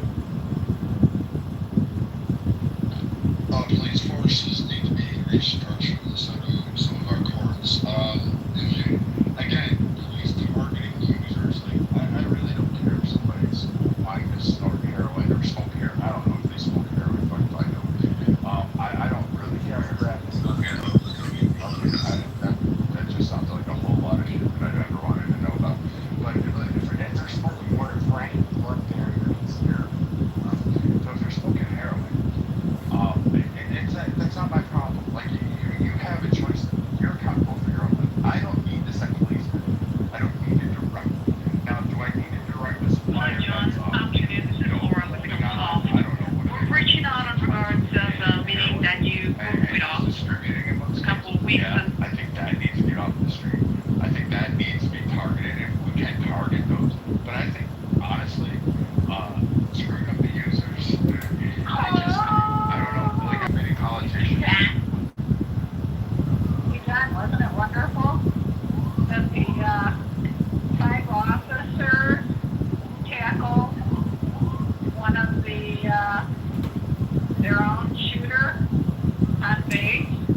People got angry. I said, why does he have a beard? They said it's called shade check. This is fine.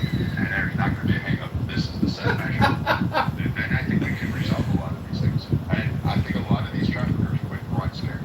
I think the cartels would go back and try to get new citizenship in China and be like, please leave this in. Because Russia don't fuck around with them. They have drugs. They shoot the traffickers all the time. They don't care. They send them to the gulags. Have fun with that one. That's a whole cold war.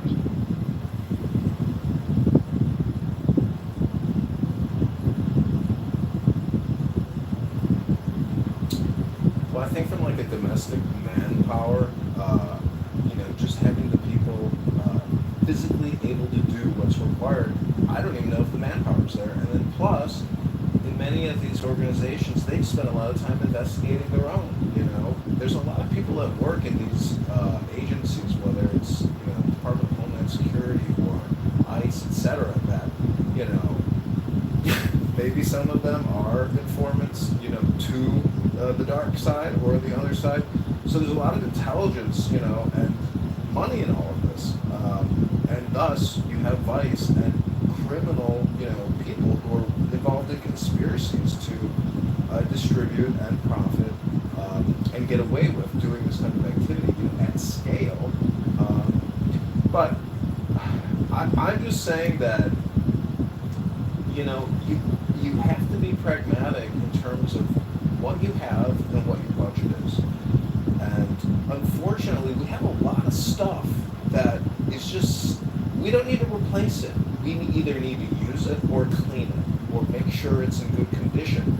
But to be so frenetic, I'm just saying that to have any anxiety over the future. What's an example you have in your head? I'm talking about assets in terms of military divisions, weapons, helicopters, jets, artillery, everything. And there's a lot of soldiers, tackling other soldiers or shooting at other soldiers, like at Fort Stewart. So I'm just saying, instead of letting, guys with beards shoot each other on an army base and then have 5 soldiers tackle a guy who doesn't even have a gun, or they don't even have guns. That's the one thing I can't understand. Why on military bases are there so many disarmed people?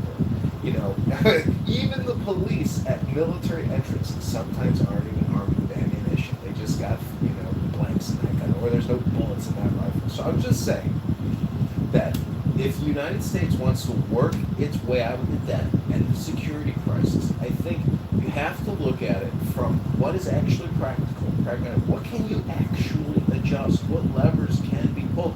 I mean, in that way, Trump is like the super consciousness of this country. He has that ability to spend and pull and push. He's got a desk with buttons, and he's got an infinite number of buttons.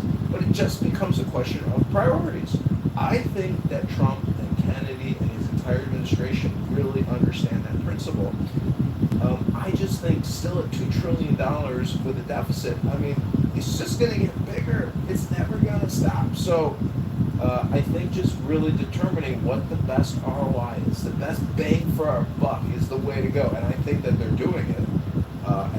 Thank God Elon Musk installed Doge at every agency. And now even Doge Florida is a success. So forensic accounting, pragmatism, and common sense are winning the day. Those are costing more money to run than it actually saves.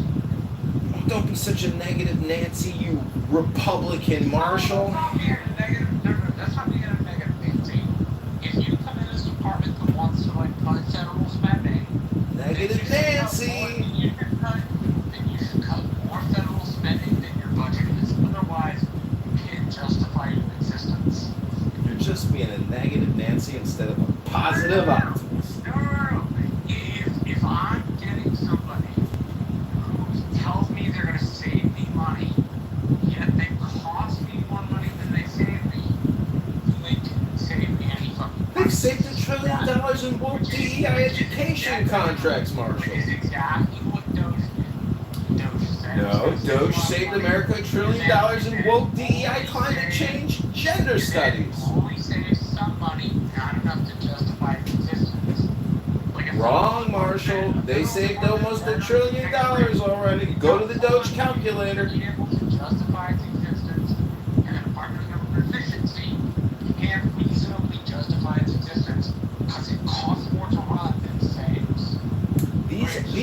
agencies don't. The only agency that raises revenue is called the IRS, Marshall. Every other agency does nothing but spend money on behalf of the American population. I'm not saying the other agencies don't spend. I'm saying this agency, which was brought under the Trump administration, which people tend to reference, is not an agency that saved more money than it spent. It's an agency that failed in its mission. Don't get me wrong. Okay, I'm gonna find out how much money the federal government has spent on Doge administrative expenses and compare that to how much they stripped in fraudulent contracts. Let me do the quick calculation. I need to see some numbers here, Marshall. Trying to save money. What I don't applaud is that it costs more money to run that department and employees than it saved for the United States government and taxpayers. It did not save. Okay, I'm putting that into Grok. We're gonna see what Grok says. We'll let Grok be impartial, as Grok is very impartial. I'm sure Grok will give us the correct answer. As Elon Musk's AI is impartial, okay? We'll be serious. Elon Musk's AI is not impartial, but if it's an AI that spits out an answer, why not? Let's take it.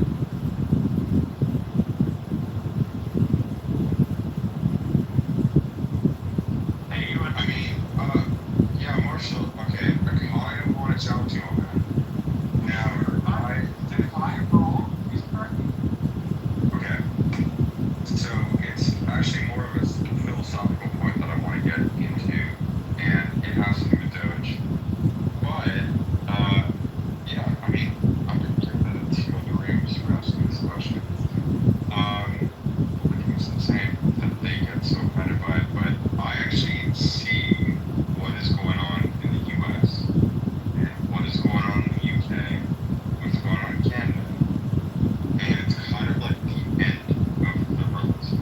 It's like the end of that ideology. It doesn't exist anymore. We're moving into a new era of belief systems. I don't know how to explain it. We don't know yet. We have not figured out what the fuck is going on. But what I see going on in the UK, because I live here, is literally, it's day 13 in a row where an underage child has been like sexually assaulted by a migrant. So we have a massive migration issue, right? Now in the US, you guys solved it. You dealt with all of that. You also had Doge. You have tried to do government efficiency. In Canada, I mean, you just have like an absolute shit show of a situation. So my question to you is that what I'm seeing is this is the actual end of liberalism, and we're entering into a new era.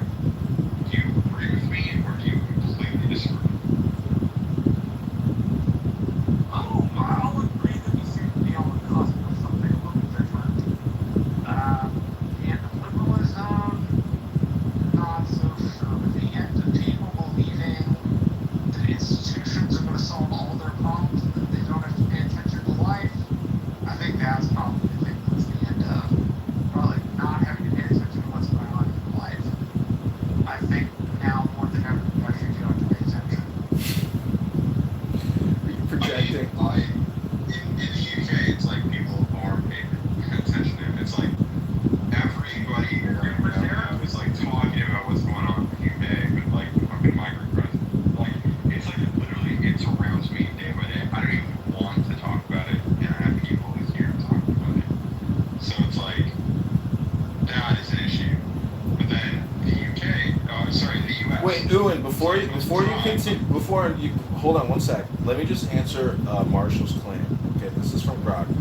John Kitover asks, the Treasury has this is what the Treasury has apportioned $39 million to fund Doge as of February 2025. That's $39 million in funding. That's the Treasury's payment that they have spent on Doge operations. Doge claims that they have saved $199 billion in cuts as of July 2025. But analysis from CBS and others show actual savings of less than 3% claim, with overall federal spending rising. All right, well, you're repeating the CBS narrative, Marshall.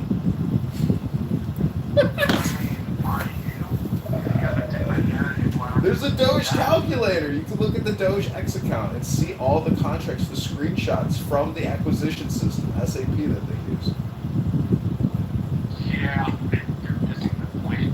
If you want to prove me wrong or say that my assumption, because that's what it was, is incorrect, like, why don't you present counter numbers?